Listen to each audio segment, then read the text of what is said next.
November 22nd, 1987. Millions of people in Chicago were watching TV when suddenly, without warning, their screens went black.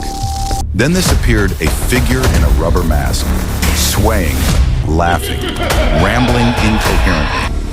For 90 seconds, someone had hijacked one of the most powerful TV signals in America. Then, just as suddenly, they vanished.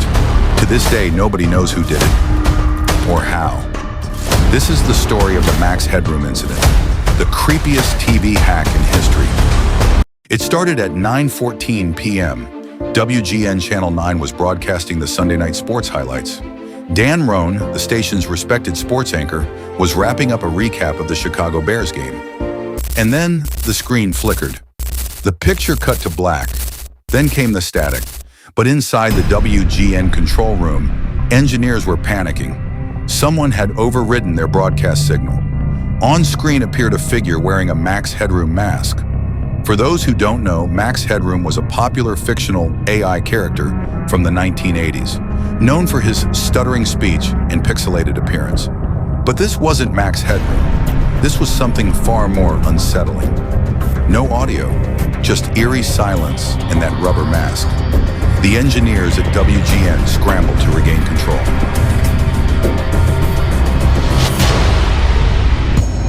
After 25 seconds, they succeeded. The broadcast returned to normal. Dan Roan appeared back on screen, visibly confused. He made a joke about paying the bills and continued the show. But the engineers knew something serious had just happened. Someone had breached their signal, and they had no idea how. What they didn't know was that this was just a test run.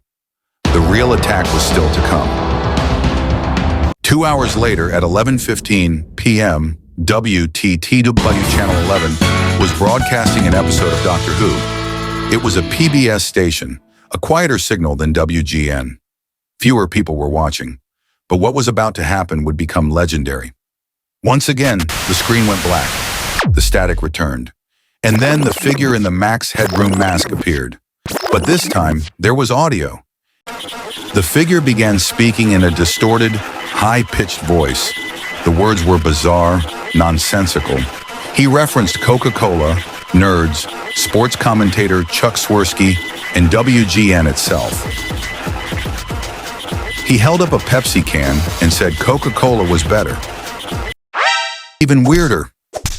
A second person appeared in the frame, a woman's hand holding a fly swatter. The masked figure turned around, and the woman began spanking him with the fly swatter while he screamed and moaned. His pants were partially down. And then, as abruptly as it began, it ended. The screen cut back to Doctor Who. Total broadcast time, 90 seconds. WTTW engineers were stunned. Unlike WGN, they had been completely unable to stop it. The hijacker had full control for the entire 90 seconds. And when it was over, there was no trace of how they had done it.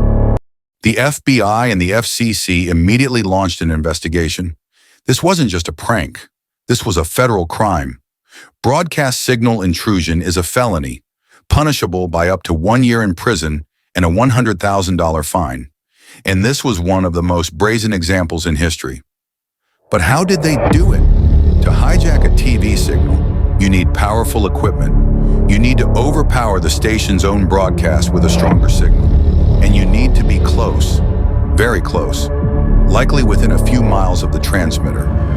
Investigators believe the hijackers used a microwave transmitter pointed directly at the station's receiver.